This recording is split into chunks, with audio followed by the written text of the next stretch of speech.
The pen felt heavier than it should have. Dennis Harlow pressed it against the cracked datapad and signed his name for the last time.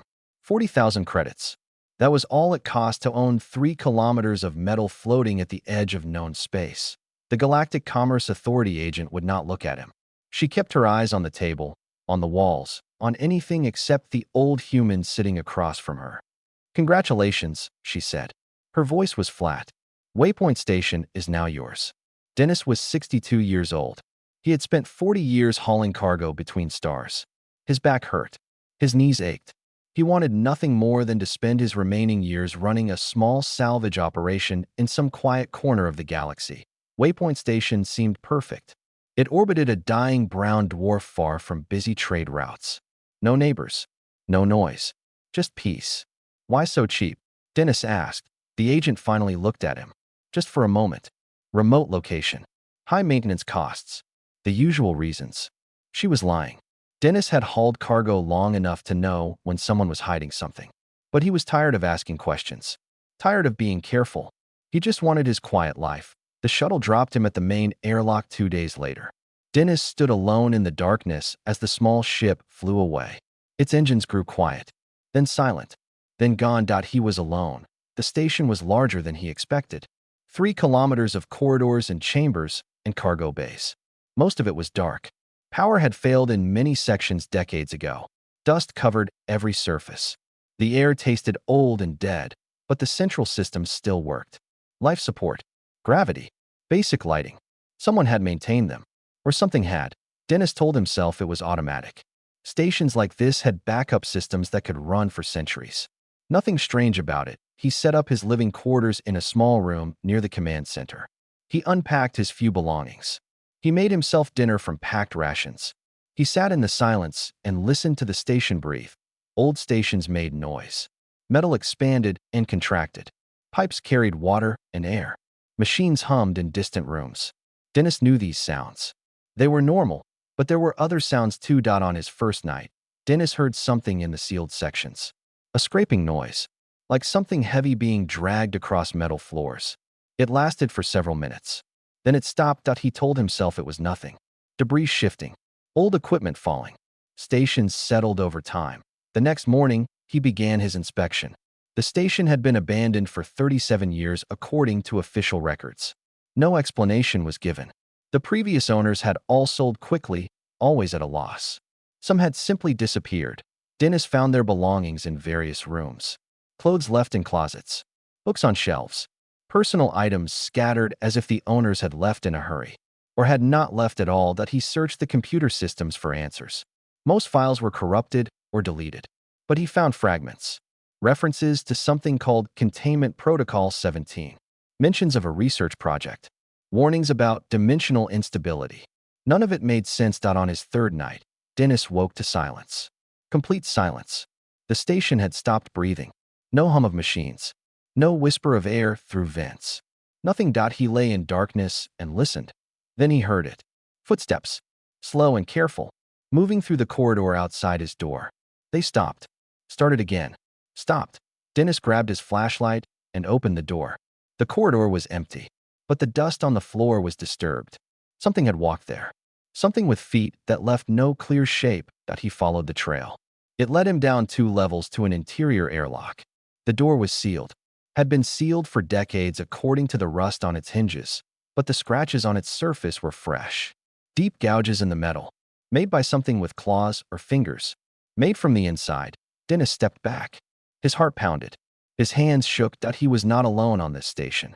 He had never been alone. Something lived in the sealed sections. Something that had been waiting for 37 years. Something that knew he was here. Dennis returned to his quarters. He did not sleep. He sat in the darkness with his flashlight in his hands and watched the door. In the morning, he would search for answers. He would find out what happened here. He would learn the truth about Waypoint Station, but deep in his gut, he already knew. This place was not abandoned. It was a prison, and he had just locked himself inside with whatever they had left behind. The station creaked around him. Metal groaned. And somewhere in the darkness below, something began to move again. 3 weeks passed like water through cracked pipes. Dennis worked during the daylight hours, if you could call them that. The brown dwarf outside gave no real light. just a dull orange glow that crept through the viewports like something dying. That he restored atmosphere to the central hub, fixed the water recyclers, got the heating systems working again. Normal work. Simple work. The kind of work that kept his mind from wandering to darker places. But the nights belonged to something else. Every morning, Dennis found evidence that he was not alone. Tools moved from where he left them. Food containers opened and resealed. Once, he found a chair pulled out from his table as if someone had been sitting there. Watching him sleep, he never saw who did it. He only saw the results. The station computer held secrets. Dennis spent hours digging through corrupted files. Most were useless. Shopping lists, maintenance logs, crew schedules from 37 years ago. But one phrase kept appearing, over and over, in dozens of different files. Containment Protocol 17. He found partial records that changed everything. Waypoint Station was not built as a trading post. It was a research facility, a secret one, funded by Earth's government and hidden at the edge of mapped space where no one would ask questions. They had been studying something here, something they wanted to keep hidden. The first visitor arrived on his 23rd day. Her name was Sana. She was Relathi, a species that looked like tall birds with 4 arms and feathers the color of autumn leaves. Her trading ship docked at the main port, and she walked aboard like she owned the place. "You need to leave," she said. No greeting, no small talk, just those 4 words. Dennis offered her water. She refused. "This sector is cursed," Sana continued. "My people have known this for decades. Ships that dock here lose crew members. People disappear. Captains go mad. I bought this station legally," Dennis said. "It is mine now." Sana made a sound like wind through dead trees. Relathi laughed her, but there was no humor in it. Others have said the same. They all left. Or they died. Or worse. What is worse than dying? Sana looked at him with her large golden eyes. "Staying." She left an hour later. Dennis watched her ship fly away until it vanished into the darkness between stars. He was alone again. That night, he could not sleep. He walked the corridors with a flashlight in one hand and a wrench in the other. Not much of a weapon, but it made him feel better. He ended up at the observation deck, a large room with reinforced windows that looked out into space. The brown dwarf glowed weakly in the distance. Stars scattered across the void like spilled salt. Movement caught his eye. Something was outside the station, floating in vacuum. A shape that looked almost human but wrong. Too long in some places, too thin in others. It had no suit, no protection from the cold and radiation of space. It should have been dead, but it was looking at him. Dennis froze. His breath stopped in his chest.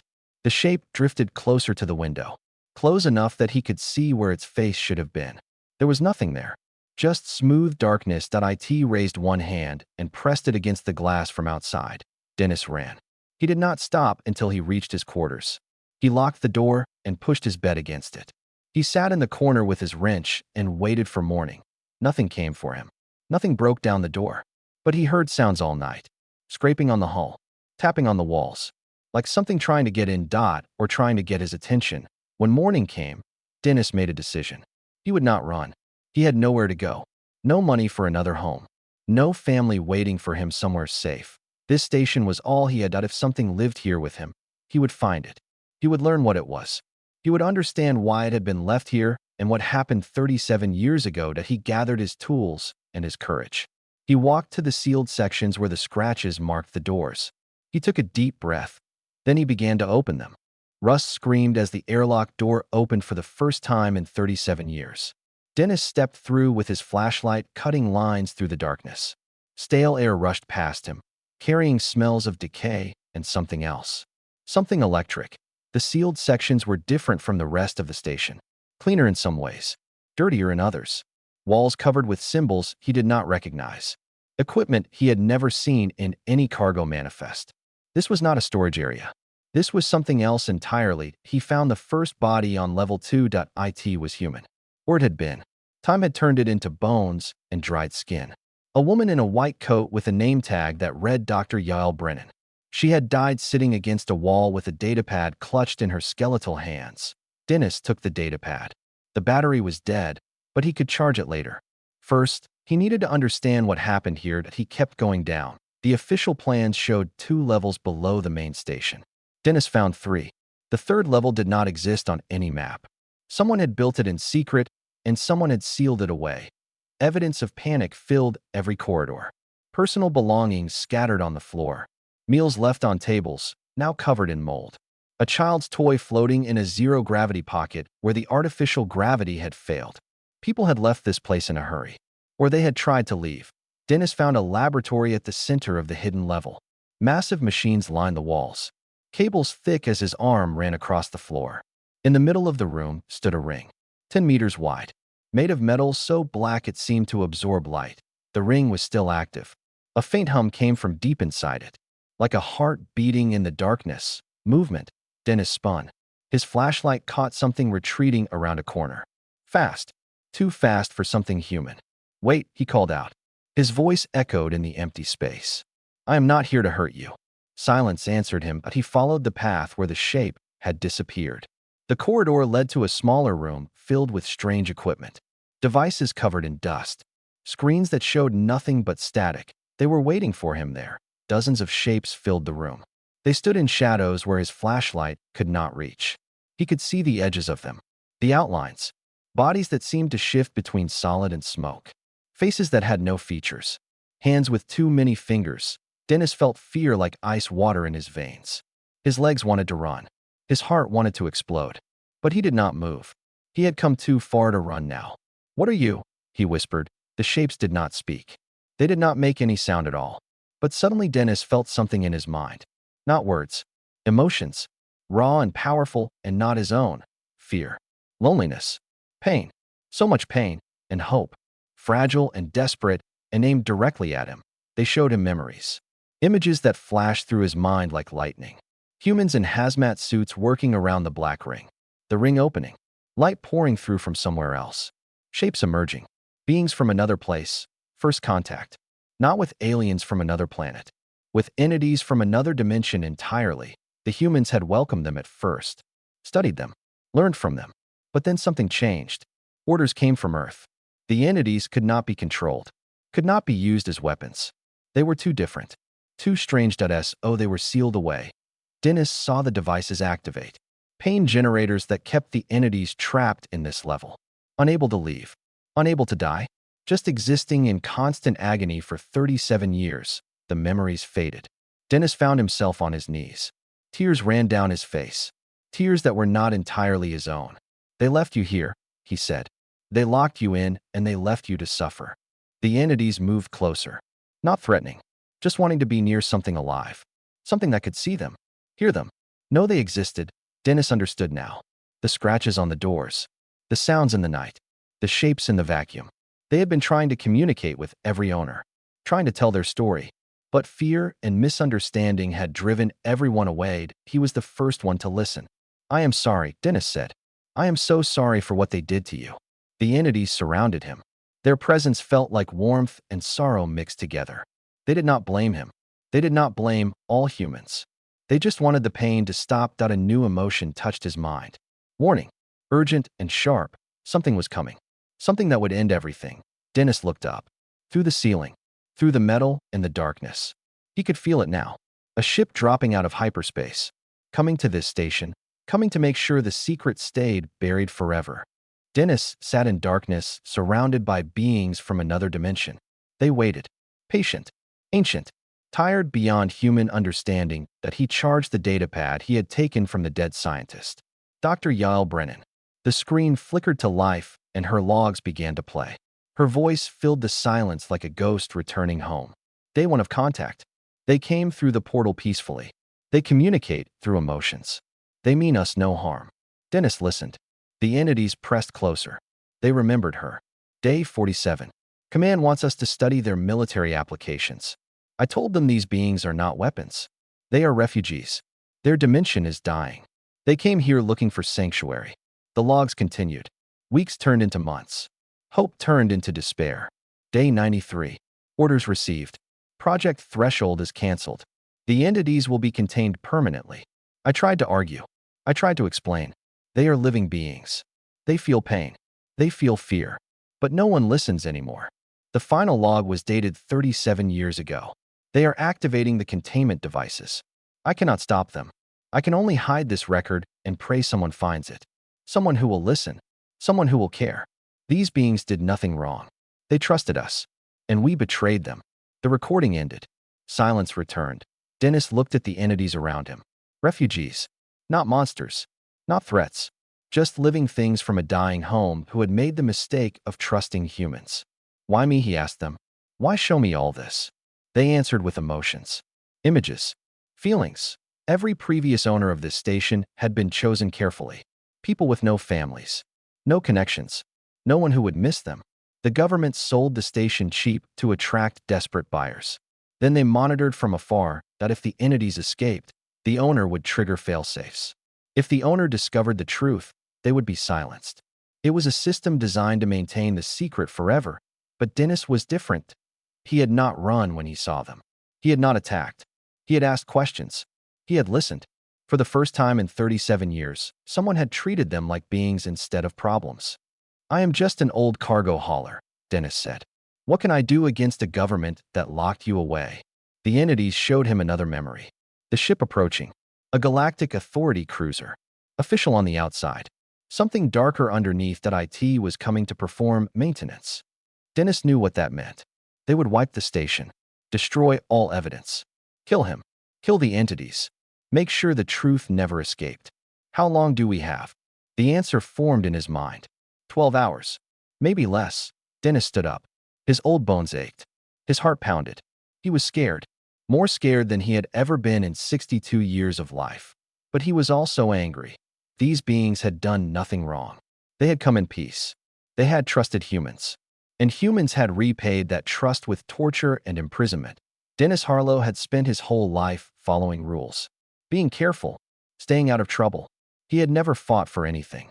Never stood up against anything. Just hauled cargo from one place to another and kept his head down. Not anymore. I need to send a message, he said. Can you help me reach the communication systems? The entities swirled around him. They could not speak. Could not touch physical objects easily. But they could guide him. Show him paths through the station. Warn him of dangers. Dennis ran through dark corridors with shapes of light floating beside him. He reached the communication center and powered up the old systems. Static filled the screens that he recorded everything. His story. The entity's story. The truth about Waypoint Station and what had been done here. Then he broadcast it on every channel. Open frequencies. Military bands. Trade networks. Everything. Most would ignore him. Think he was crazy. But some would listen. Some would care. 3 responses came within the hour. Sana's trading ship. She had been monitoring the station from a safe distance. She was scared, but she was coming back. 2 human freighters crewed by people who had their own reasons to distrust the Authority. 4 ships against a military cruiser. Terrible odds, but better than facing it alone. Dennis looked at the entities surrounding him. They glowed faintly in the darkness. Beautiful. Strange. Afraid. I will not let them hurt you again, he said. Whatever happens. They did not need words to respond. He felt their gratitude wash over him like warm water. Their hope. Their trust that a human had betrayed them once. Now a human was choosing to protect them. Dennis began preparing for war. The cruiser appeared like a knife cutting through black cloth. Sleek. Deadly. 3 times larger than Waypoint Station and armed with enough weapons to turn it into dust. Commander Reyes sent her message within minutes of arrival. Dennis Harlow. This is the Galactic Authority vessel Adamant. You are ordered to evacuate immediately. Scheduled maintenance will begin in 12 hours. Any personnel remaining on the station will be considered hostile. Dennis stood in the communication center with Sana beside him. The Relathi trader had docked an hour ago. Her golden eyes watched the cruiser through the view screen. Scheduled maintenance, she repeated. A pleasant way to describe murder. I am not leaving, Dennis said into the communicator. This station and everyone on it is under my protection. Silence from the cruiser. Then Reyes spoke again. Her voice was cold. You do not understand the situation. The entities on that station are dangerous. Containment Protocol 17 exists for good reason. If they escape, they could threaten entire systems. They are refugees, Dennis replied. They came here peacefully. Your government tortured them for 37 years. That ends today. The connection cut. The cruiser began moving into attack position. Dennis had spent the last few hours learning the station's secrets. Waypoint was old, but it had defenses. Point defense cannons. shield generators, emergency systems that had been dormant for decades. The entities helped him activate them. They flowed through walls and circuits, finding connections that human eyes could not see. They could not fight directly, but they could guide, warn, support. The two human freighters arrived just as the cruiser finished positioning itself. Old ships crewed by hard people, smugglers, outcasts, people who had reasons to hate the authority. "We heard your broadcast," their captain said over the radio. "Not sure we believe it all, but we hate those authority bastards enough to find out." For ships, one station, against a military cruiser with a full crew and heavy weapons. Dennis had never commanded a battle, never fired a weapon in anger. He was a cargo hauler, a retired old man who just wanted peace. But sometimes peace required fighting. "I need you to disable their engines," Dennis told the freighter captains. "Keep them busy. Buy me time." Time for what? To set these beings free. The containment devices, the pain generators that kept the entities trapped. Dennis had found them on the lowest level, massive machines humming with power, keeping innocent beings in constant agony that he had to destroy them. The battle began without warning. The cruiser opened fire. Beams of light cut through space. The freighters scattered. Point defense cannons on the station activated. Missiles launched. Explosions bloomed in the darkness. Dennis ran through shaking corridors. The station groaned around him. Alarms screamed. Emergency lights flashed red. The entities ran with him. Shapes of light flowing through walls and floors. They showed him the fastest route, warned him when debris blocked his path, guided him through the chaos that he reached the containment chamber. The machines stood like monuments to cruelty, covered in lights and cables, humming with power that caused pain to beings who had done nothing wrong. Dennis found the main controls. He did not understand the technology, did not need to. He just needed to break it. He grabbed a fire extinguisher from the wall. Heavy, solid, good enough. He swung. The first machine shattered. Sparks flew. The humming changed pitch. Dennis felt the entities react, not with words, with emotions, relief. Pure and overwhelming relief. Like a weight lifting from their existence that he kept swinging, breaking, destroying. Machine after machine fell to his desperate attacks. The entities began to change. Without the containment devices, they could finally exist freely. Their shapes shifted, solidified, became something beautiful. Beings of light and geometry. Patterns that hurt to look at but felt wonderful to be near. The station shook again. Another hit from the cruiser. "Dennis." Sana's voice came through his communicator. "Shields are failing. We cannot hold much longer." The entities surrounded him. They showed him something new. A gift. A thank you for setting them free. They could see probability. Glimpse moments ahead. Not perfectly. Just flashes. Possibilities. They showed him what would happen next. The cruiser's firing pattern. The weak points in its shields. The exact moment to strike. Dennis smiled. An old cargo hauler with no combat training. But now he had something better than training. That he had friends who could see the future. "Sana," he said calmly, "tell everyone to follow my commands exactly. I know how we win this." The battle was about to change.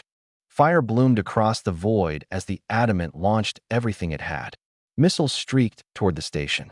Energy weapons carved lines through space. Enough firepower to destroy a small moon. Dennis watched it all through the entity's eyes. They showed him where each shot would land, when each weapon would fire. The future unfolded like a map in his mind. "Hard left now," he commanded. The station's thrusters fired. A missile passed through the space they had just occupied. "Freighter 2, drop altitude. Cruiser will fire in 3 seconds." The freighter dove. The beam that would have killed them cut through empty space instead. Commander Reyes screamed orders on the military channel. Her crew was confused, frightened. Their targets kept moving before they could hit them, like fighting ghosts. "All ships, concentrate fire on their engine section," Dennis said. "Fire in 5 seconds. 4, 3, 2, now." Every weapon from every allied ship hit the same spot at the same moment. The adamant shields flickered, failed. Explosions ripped through their engine compartment. The cruiser went dark, drifting, disabled but not destroyed. Dennis had been specific about that. No killing unless necessary. He was not a murderer. He was just a man protecting his friends. Reyes tried one last desperate move. She activated Protocol 17 remotely. A signal burst from the crippled cruiser, aimed at the station, designed to trigger failsafes. Destroy everything. The entities moved faster than thought. They flowed into the station's systems, found the receivers, blocked the signal before it could reach its destination. Then they did something Dennis did not expect. They flowed through space itself, crossed the void without ships or suits, entered the cruiser through its hull. Not to attack, to disable. They moved through circuits and computers, shut down weapons, locked doors, took control. When they finished, the Adamant was a metal tomb floating in space. Crew alive but helpless, trapped until someone came to rescue them. Dennis sat down heavily. His old heart pounded. His hands shook. But he was smiling. They had 1.6 months later. Waypoint Station looked nothing like the abandoned wreck Dennis had bought.